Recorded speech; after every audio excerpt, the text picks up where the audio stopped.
जी हाँ दोस्तों, जिस गाना का हमें बहुत बेसब्री से इंतज़ार था, superstar trending star Khesari Lal Yadav जी का पानी पानी सॉन्ग, इसका अब इंतज़ार ख़त्म हो गया। दोस्तों बता दें, इस वीडियो में खेसारी लाल यादव जी और queen star beauty star Akshara Singh ji हैं, और इसमें रैप दिए हैं बादशाह जी, जो कि बहुत ही बेहतरीन, बहुत ही तावड़ डंग का धमाल मचाने वाला गाना बना है। और इसका वीडियो का टीजर सारेगामा हम भोजपुरी पर 6 दिसंबर सुबह 11 बजे रिलीज़ किया जाएगा।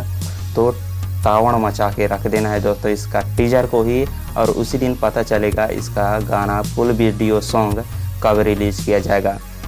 दोस्तों आप इस तावड़ मचाने वाला गाना, भोजपुरी में इतना बड़ा गाना के बारे में आप क्या कहना चाहते हैं? खेसारी लाल यादव जी और अक्षरा सिंह जी के बारे में आप क्या कहना चाहते हैं? कमेंट करके बताइए। और कितना धमाल मचाएगा दोस्तों, मतलब बवाल ही होगा। सो ठीक है, मिलते हैं अगली वीडियो में, तब तक अपना ख्याल रखें।